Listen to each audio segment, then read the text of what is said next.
यशया अध्याय 5। मी आपल्या वल्लभा प्रित्यर्थ गाणे गाईन, आपल्या प्रियकराचे त्याच्या द्राक्षीच्या मळ्याविषयीचे गीत गाईन। माझ्या वल्लभाचा द्राक्षमळा डोंगराच्या एका अतिशयित सुपीक शृंगावर होता। तो त्याने खणून त्यातील गोटे काढून टाकिले व तेथे उत्तम प्रतीच्या द्राक्षीच्या वेलाची लागवड केली आणि त्यात एक बुरुज बांधिला व द्राक्षकुंड खोदिले। मग त्यापासून द्राक्षे पैदा होतील म्हणून वाट पाहिली, तो त्याने रानद्राक्षे दिली। तर आता यरुशलेमकरांनो व यहुदातील लोकांनो, माझा व माझ्या द्राक्षीच्या मळ्याचा न्याय करा बरे। माझ्या द्राक्षीच्या मळ्यात मी केले नाही असे अधिक काय करावयाचे राहिले? तो द्राक्षे देईल म्हणून मी वाट पाहत असता त्याने रानद्राक्षे का दिली? आता मी आपल्या द्राक्षीच्या मळ्याचे काय करणार ते तुम्हास सांगतो। मी त्याचे कुंपण काढून टाकीन, म्हणजे तो खाऊन टाकीतील। त्याचे आवार मोडीन, म्हणजे तो तुडविला जाईल। मी तो उद्ध्वस्त करीन, त्याला कोणी खच्ची करणार नाही व कुदळणार नाही। त्यात काटे सराटे उगवतील, त्यावर पाऊस पाडू नका अशी आज्ञा मी मेघास करीन। कारण सेनाधीश परमेश्वराचा द्राक्षमळा म्हणजे इस्रायेलांचे घराणे, त्यातील त्याची आवडीची लागवड म्हणजे यहुदाचे लोक। त्याने न्यायत्वाची अपेक्षा केली तो अपहार, धार्मिकतेची अपेक्षा केली तो आक्रोश आढळून आला। जे घराशी घर व शेताशी शेत जोडून घेतात, जागा मुळीच उरू देत नाहीत, त्यास धिक्कार असो। तुमचीच काय ती देशात वस्ती आहे असे झाले आहे। सेनाधीश परमेश्वराने माझ्या कानात सांगितले, बहुत मोठी व सुंदर घरे खरोखर ओसाड व लोकरहित होतील। 10 बिघे द्राक्षमळा 10 शेर रस देईल, 1 मण बी 1 पायली धान्य देईल।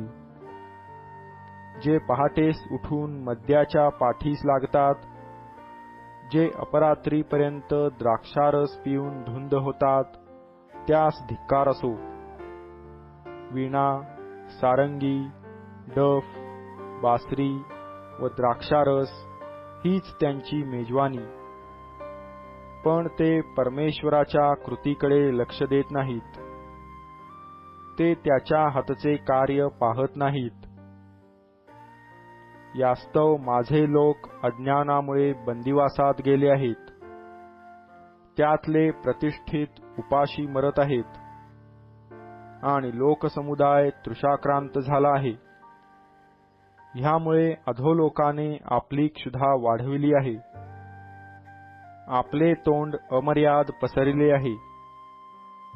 त्यात त्यांचे वैभव, त्यांचे जमाव, त्यांचा थाटमाट, तेथले मौज मारणारेही पडतील। हलके लोक दबले आहेत, बडे लोक नीचावस्था पावले आहेत। गर्विष्ठांची मान खाली झाली आहे। सेनाधीश परमेश्वर तर न्यायाने उन्नत असा प्रगट होईल, पवित्र देव धार्मिकतेने पवित्र असा प्रगट होईल।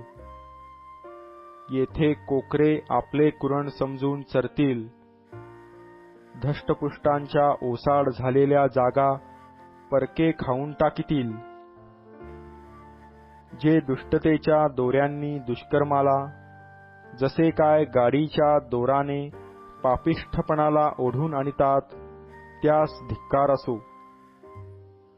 ते म्हणतात, त्याने त्वरा करावी, आपले कार्य शीघ्र करावे, म्हणजे आम्हास ते पहावयास सापडेल। इस्रायलाच्या पवित्र प्रभूचा संकल्प लवकर पूर्ण होवो, म्हणजे आम्हाला त्याचा अनुभव घडेल. जे वाईटाला बरे व बऱ्याला वाईट म्हणतात, जे प्रकाशाला अंधकार व अंधकाराला प्रकाश समजतात, गोड ते कडू व कडू ते गोड मानितात, त्यास धिक्कार असो. जे आपल्या दृष्टीने ज्ञानी व आपल्या मते समंजस, त्यास धिक्कार असो. ज्यांचे शौर्य द्राक्षरस पिण्यात आणि ज्यांची बहादुरी मद्य मिसळण्यात आणि जे लाच घेऊन दुष्कर्म करणाऱ्यास निर्दोषी ठरवितात व धार्मिकाच्या निर्दोषीपणाची हानी करीतात, त्यास धिक्कार असो. यास्तव अग्नीची ज्वाला धसकट खाऊन टाकीते व वाळलेल्या गवताचे अग्नीत भस्म होऊन जाते, तसे त्यांचे मूळ कुजलेल्या पदार्थांसारखे होईल. त्यांचा फुलवरा धुळीसारखा उडून जाईल, कारण त्यांनी सेनाधीश परमेश्वराचे धर्मशास्त्र तुच्छ लेखिले आहे. इस्रायलाच्या पवित्र प्रभूचे वचन अव्हेरिले आहे. यासाठी परमेश्वराचा क्रोध त्याच्या लोकांवर पेटला आहे. त्याने आपला हात त्याजवर उगारून त्यास मारिले आहे. डोंगर थरारले, त्यांची प्रेते रस्त्यातल्या घाणीसारखी आहेत.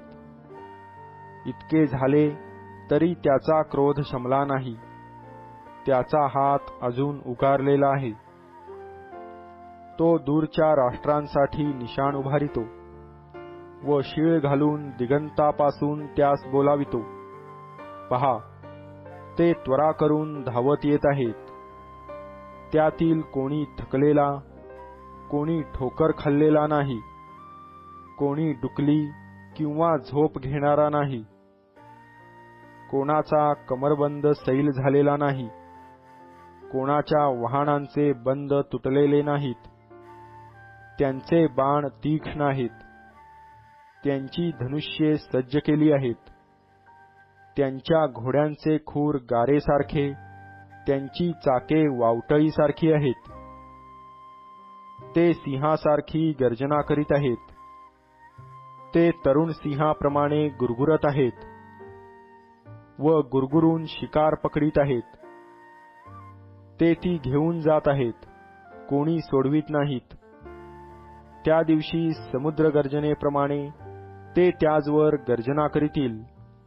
भूमीकडे पहावे, तो अंधकार व संकट, तेथील अभ्रांमुळे प्रकाश जाऊन काळोख होईल.